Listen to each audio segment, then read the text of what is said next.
No, pues yo voy a hacer un repaso biográfico en profundidad por su figura y por su legado político, que ha significado las 3 veces que Netanyahu ha llegado a primer ministro para la construcción del ente genocida israelí.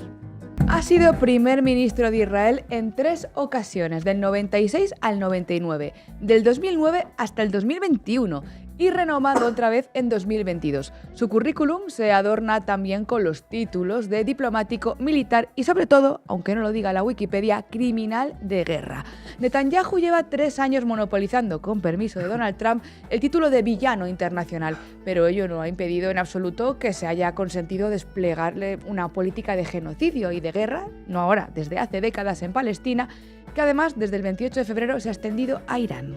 Un hombre sin un plan no es nadie, decía Nietzsche, y en este caso el plan pasa por su propia biografía. Como contabas en el editorial, Pablo, Bibi, Benjamin Netanyahu, nació en octubre de 1949, así que tiene actualmente, si está vivo, 76 años. Se crió en la parte oeste y pudiente de la Jerusalén colonizada, pero sus raíces no están en esa tierra, como las de ningún israelí, vamos. Su familia es de origen askenazí, el padre de raíces polacas y la madre lituanas. Los judíos askenazíes son una de las principales comunidades judías originarias en Europa Central y en Europa Oriental, pues Alemania, Polonia, Rusia o Chequia, donde se concibió el sionismo moderno a finales del siglo XIX. Así que el verdadero apellido de Netanyahu, como les decíamos, no es Netanyahu, es Mileikowski, el apellido de su abuelo. Es que los Mileikowski no tenían tanta suerte como tú. Manu, que te apellidas Levin Judengloben. Tú no necesitarías cambiar de apellido para parecer más judío como parece que les pasaba a estos. En esta mesa, amigos, amigas y amigues, hay más apellidos judíos casi que en todo el gobierno de Israel. Pero el caso, siempre hay que volver al padre. Y no es que me quiera yo poner lacaniano, Zugasti Herbás, otro apellido de origen judío. El padre de Bibi, que murió en 2012, era un historiador polaco que nació en Varsovia bajo el nombre de Benzion Mileikowski y que se cambió el apellido, como les contábamos, para borrar su procedencia extranjera en la vieja Palestina del mandato británico. Netanyahu significa algo así como dado por Dios, ¿no? Como decíamos. Así que ya que te vas a inventar un apellido, pues te lo pones guapo, ¿no? Que mole. Y ambos progenitores, madre y padre de Netanyahu, eran parte de una élite muy bien formada. La madre estudió Derecho en Londres, el padre en Estados Unidos. De hecho, el propio Benjamin pasó una adolescencia en Filadelfia, mientras su padre ejercía de profesor en la universidad. Su padre era uno de los ideólogos de lo que se conocía como el sionismo revisionista, la corriente fundada, como les decía en el editorial, por Jabotinsky, que priorizaba el nacionalismo político filofascista y también, por supuesto, el libre mercado y una reclamación territorial, digamos, más amplia todavía para Israel. Netanyahu padre, como su mentor Jabotinsky, argumentaba que ninguna población nativa acepta nunca voluntariamente ser colonizada ni cede su mayoría demográfica, por lo que, pues claro, la colonización sionista solamente podía desarrollarse y completarse al amparo de un muro de hierro, una fuerza militar judía invencible que la población árabe jamás pudiera atravesar. Según él, debían aspirar a ocupar toda la Palestina histórica y no se podían hacer ilusiones sobre la suerte de coexistencia pacífica con los árabes. El genocidio viene de ahí. Y ojo, que son 3 o 4 ya, si contamos al hijo, a Yair Netanyahu, generaciones de esta familia dedicada al supremacismo sionista, porque antes que el padre estuvo el abuelo, Nathan Mileikowski, nacido en la actual Bielorrusia, que se convirtió en rabino antes de unirse al movimiento sionista a finales del siglo XIX. Era de los que defendía que de todos los territorios donde el sionismo quiso implantarse, recuerden que pues, Argentina o que Uganda estaban en las quinielas en esa época, había que emigrar ¿a dónde? Pues a Palestina y construir un mito religioso que justificase pues, esa colonización. De tal palo, tal astilla, y del abuelo al nieto, Netanyahu escaló en el poder israelí como la alternativa conservadora, nacionalista y liberal del sionismo. Usó, paradójicamente, un discurso anti-establishment contra las élites del sionismo laborista, resumida en más mano dura, menos Estado y más nación desde finales de los 80 hasta hoy. Y es irónico porque Benjamin Netanyahu es biográfica y sociológicamente un producto puro de aquella élite que colonizó y ocupó Palestina con exactamente la misma brutalidad y de la mano del sionismo laborista, porque no hay sionismo bueno. Pero vuelvo al joven Bibi. Se gradúa del instituto en Filadelfia en 1967 y regresa a Israel para servir en el ejército, en las IDF, donde permanece 5 años en la unidad de fuerzas especiales, el Sayeret Matkal, una experiencia que le ha servido el resto de su vida pues, para cultivar esa imagen de tipo duro. En 1972 dejaría el servicio militar, pero regresaría un poquito después, en el 73, para luchar en la guerra guerra del Yom Kippur. Volvería pronto de nuevo a Estados Unidos para estudiar en la prestigiosísima MIT, el MIT, el Tecnológico de Massachusetts, y también en Harvard. Comenzó a trabajar como consultor económico en Boston y allí pues labró amistad con importantes figuras de la política de Estados Unidos. En el 78 comenzó a hacerse famoso. ¿Pero dónde? Bueno, pues donde todo el mundo se acaba haciendo famoso, en la tele. Vean. Nobody wants peace more than Israel.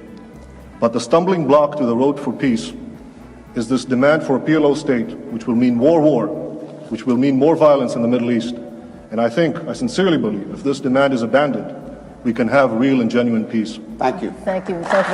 Vamos, que emergió como un tertuliano lobista de Israel y ahí curtió sus habilidades comunicativas. La muerte de su hermano, como decían en el editorial, también le granjeó fama. Se convirtió en una auténtica celebridad televisiva y de ahí a la diplomacia. Fue la cara visible de Israel ante la ONU como embajador durante gran parte de los años 80.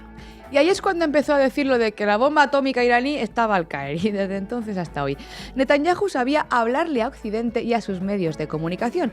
En 1988 entra oficialmente en el Likud, en su partido, la coalición de derechas que competía con el laborismo sionista, y va escalando puestos y listas en el partido. Se convierte en un popular líder de oposición y gana las primeras elecciones por sufragio directo en 1996.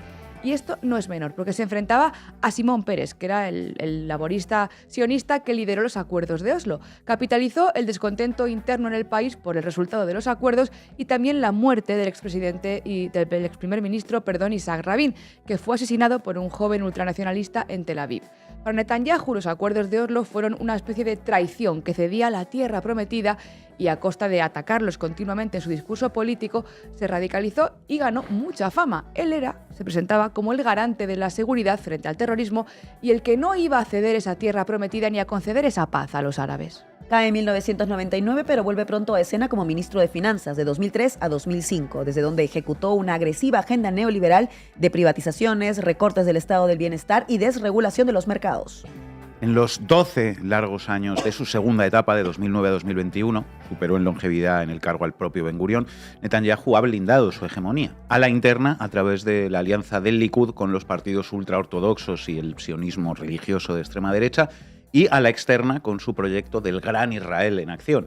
Antes del 7 de octubre, recuerden, Netanyahu ya se paseaba por Naciones Unidas con su famoso mapita en el que Palestina desaparecía y se presentaba a Israel como The Blessing, la bendición para Oriente Medio. Netanyahu pide a la ONU marcar una línea roja a Irán. Esta es la manera, según el primer ministro israelí, de detener pacíficamente las supuestas intenciones del gobierno de Teherán de construir la bomba atómica, algo que el régimen de los ayatolás niega. Ahora estamos en una segunda fase y en la próxima primavera, ha asegurado Netanyahu, como tarde el verano, el enriquecimiento de uranio habrá llegado a niveles suficientes como para que lleguen al estadio final. Desde allí es cuestión de meses o incluso semanas que tengan suficiente uranio enriquecido para la primera bomba. También ha amenazado con un ataque preventivo a las instalaciones nucleares iraníes. ¿Se acuerdan ustedes de eso que decían que Irán está a puntito de tener armas nucleares? De aquel vídeo que nos trajo Manu de todas las veces en las que Netanyahu había dicho esto a lo largo de los años. Les refrescamos un poco la memoria.